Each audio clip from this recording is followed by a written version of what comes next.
ST depot Naliya માટે રાજ્ય સરકાર દ્વારા એક બસ ફાળવવામાં આવી તેનું લોકાર્પણ કરાયું।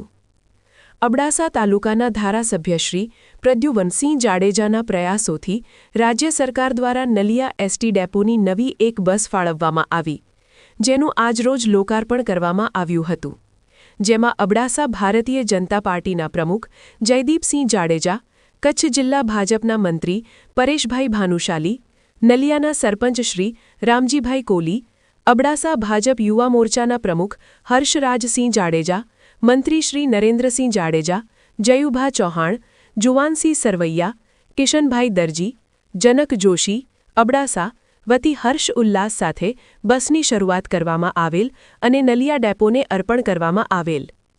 આશા ન્યૂઝ ગુજરાતી, રમેશ ભાનુશાલી, નલિયા, કચ્છ। અબડાસાના મુખ્ય મથક નલિયા ખાતે નલિયા ડેપોની અંદર ગુજરાત સરકાર દ્વારા 182 બસો ફાળવવામાં આવી છે। એમાં નલિયામાં પણ એક એસટી બસ અહીં પ્રસ્થાન કરાવવામાં આવ્યું। ખરેખર છેવાડાનો વિસ્તાર અને ઘણા બધા રૂટો ગ્રામ્ય વિસ્તારના અહીં આવે છે અને અમને આ એસટી બસ મળવાના કારણે એમાં પણ સુધારો થશે। આવતા સમયની અંદર ઘણી બધી એસટી બસો દ્વારા રૂટો નવા જે છે એની અંદર નવી બસો પણ ફાળવવામાં આવશે।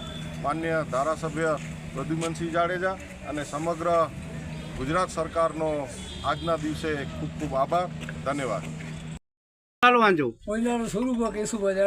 गांव बनाड़ा ये नवी बस मिली है, कितनों आके खुशी थी? खुशी थी, आशा को अच्छी तो बाजू बुधवार के बेरामा बेसरे के वजह के शांति मिले, खाली भगवान दया के नहीं। एसटी बस की सुविधा सारी मिले थी ना? सारी